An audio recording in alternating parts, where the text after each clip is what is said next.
السلام علیکم ورحمۃ اللہ وبرکاتہ۔ آج ہمارے دانش حافظ صاحب آپ سے مختصر سے تفسیر بتائیں گے۔ آج کی 3 روزے ہو گئے اور چوتھی تراویح کے بارے میں تھوڑا تفسیر اور بتائیے دانش صاحب۔ السلام علیکم سبھی دوستوں کو جو ہے ہمارے بہت بہت میں دعا کرتا ہوں سبھی دوستوں کے لیے کہ اللہ رب العزت ہمارا جو ہے رمضان اب تک کا تو اچھا جا رہا ہے اور پورا مکمل رمضان جو ہے وہ ہمارا اچھا چلے جائے انشاءاللہ عافیت کے ساتھ میں۔ آمین۔ آج ماشاءاللہ تراویح میں 5 پارے مکمل ہو چکے ہیں۔ یہ بات آپ کے سامنے میں رکھ رہا ہوں تمام لوگوں کے سامنے، اور پہلی بات یہ ہے کہ مجھ سے کوئی غلطی نہ ہو قرآن شریف کے بارے میں کچھ بولنے کے لیے، کیونکہ بہت بڑے جو ہے نا یہ صاحب علم لوگوں کا کام ہے، مگر امت تک یہ بات پہنچنی چاہیے تھوڑے بہت انداز طریقے سے۔ تو میں چلیے آج کے بارے میں کچھ بتاؤں گا۔ سورہ نساء ماشاءاللہ اب شروع ہو چکی ہے، ابھی سورہ نساء مکمل نہیں ہوئی ہے، شروع ہو چکی ہے، شروع ہو کے 5 پارے ہو چکے، تھوڑی سی سورہ نساء باقی ہے جو کل ہوں گی۔ اس میں یتیموں کے مال کے بارے میں کہا گیا ہے کہ یتیموں کے مال کو دوسرے لوگوں سے یہ نصیحت دی گئی ہے، دوسرے لوگوں کو یہ نصیحت دی گئی ہے کہ اپنے مال سے ملا کر یتیموں کے مال کو نہ کھائے، اور یتیموں کا مال تمہارے پاس امانت ہے، یعنی جو یتیم ہے جن کے ماں باپ اب کچھ لوگ ان کو سنبھال رہے ہیں، ان کے گھر والے، تو ان کا جو مال بچا ہوا ہے ماں باپ چھوڑ کے چلے گئے بچپن میں ہی، تو وہ مال جو ہے امانت سمجھ کے اس کو رکھنا ہے، اور جب وہ اپنی بالغ کی عمر کو پہنچ جائے تب پھر وہ مال ان کے جو گھر والے ہیں وہ اپنے یتیم لوگوں کے حوالے کر دے۔ کن لوگوں کے؟ جو لوگ بالغ ہو چکے، جو پہلے یتیم تھے اب وہ بالغ ہو گئے، تو اب ضرورت نہیں ہے کہ ان کا مال اپنے پاس امانت میں رکھنے کی، اب وہ مال ان کے حوالے کر دینا چاہیے یتیموں کے۔ اور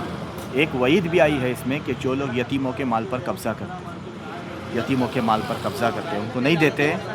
تو ایسے لوگ اپنے پیٹ میں آگ بھر رہے ہیں۔ یہ بہت بڑی وعید ہے، سخت وعید ہے، اللہ ہم سب کی سے حفاظت فرمائے۔ آمین آمین۔ اور پھر عورتوں کے بارے میں یہ کہا گیا ہے کہ ایک عورت اگر گناہ کر رہی ہے، کچھ کر رہی ہے، اور پتہ چلا اس کے بارے میں گواہوں کے ذریعے ہی پتہ چلنا چاہیے، کیونکہ جب تک گواہ نہ ثابت ہو تو ہم اس کو سزا نہیں دے سکتے۔ تو عورت کے بارے میں اگر بدکاری ثابت ہو گئی تو ایسی عورت کو جو ہے وہ بند کر دیا جائے جب تک کہ وہ باز نہ آتی ہو، یہاں تک کہ اگر موت تک بھی باز نہ آتی ہو تب بھی اس کو وہاں سے نہیں چھوڑا جائے، کیونکہ وہ باز نہیں آ رہی ہے اس لیے، یہاں تک کہ موت آ کر اس کا کام تمام کر دے۔ لیکن اگر وہ موت سے پہلے باز آ جاتی ہے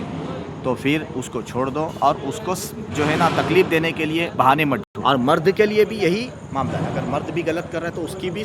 جو ہے وہ اسلام میں سزا نہیں، ایسا نہیں ہے کہ خالی عورت کے لیے سزا ہے، مرد کچھ بھی کرے۔ شوہر آج کل ایسا غلط فہمی ہے نا کہ بیوی غلطی کری تو سزا دو، شوہر غلطی کرے تو شوہر کو سب معافی ہے، ایسا نہیں ہے۔ شوہر کا رتبہ اس کا مطلب اپنے رتبے کو اس رتبے کا ہمیں غلط فائدہ نہیں اٹھانا ہے، ہم قرآن شریف سے جو ہے نا وہ غلط لینا ہے۔ قرآن شریف تو جو ہے وہ ایک حق کا پیغام دینے کے لیے آیا ہے۔ اور پھر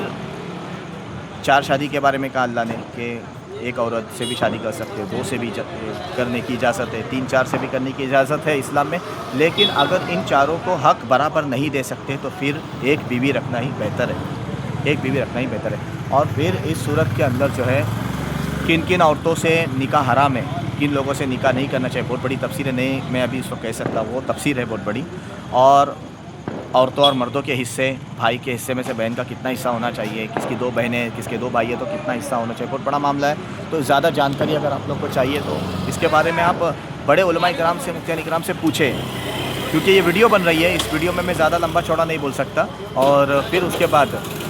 ماں باپ کے ساتھ میں حسن سلوک کرنا ہے، اور اللہ کی ذات کے ساتھ میں کسی کو شریک نہیں بنانا ہے، اگر نہیں بنانا چاہیے۔ اگر والدین کہہ رہے، والدین کی ہر بات کو مانے، لیکن اگر والدین کہہ رہے کہ تم اللہ کی ذات کے ساتھ میں کسی کو شریک بنا، تو یہ بات ہم کو والدین کی نہیں ماننی چاہیے، سوائے تمام باتوں کی یہ ایک بات جو ہے نہیں ماننی چاہیے، باقی ساری باتیں ماں باپ کی ہم کو ماننی ہے کسی بھی حالت میں، چاہے وہ کچھ بھی کہیں، سوائے اللہ کی ذات میں شریک کرنے کا۔ بات سمجھ میں آئی نا؟ اللہ کی ذات کے ساتھ شریک اگر کرنے کے لیے والدین کہہ رہے تو پھر یہ ہم کو نہیں کرنا ہے، برابر۔ دوسری بات یہ ہے منافقوں کا اس صورت کے اندر بہت کثرت سے ذکر آیا ہے، منافقین کے بارے میں، دھوکہ دینا، جھوٹ کام کرنا، فریب کرنا، اور جو ہے نا وہ نا اتفاقیہ پیدا کرنا، بہت ساری ہے نا منافقوں کے بارے میں اس میں کثرت سے ذکر ہے۔ یہ بہت لمبا چوڑا جو ہے نا وہ مسموم ہے، تو اس کو کچھ زیادہ لمبا چوڑا بول نہیں سکتے، لیکن ایک بات میں ان کی کہوں گا کہ اللہ ہم سب کی حفاظت فرمائے کہ کچھ چیزیں نا ہم بھی ایسی کرتے ہیں، وہ چیزیں ہمارے اندر نہیں ہونی چاہیے۔ کیا کہ منافق جو ہے نا وہ نماز کے اندر، نماز تو پڑھتے تھے جماعت کے ساتھ، لیکن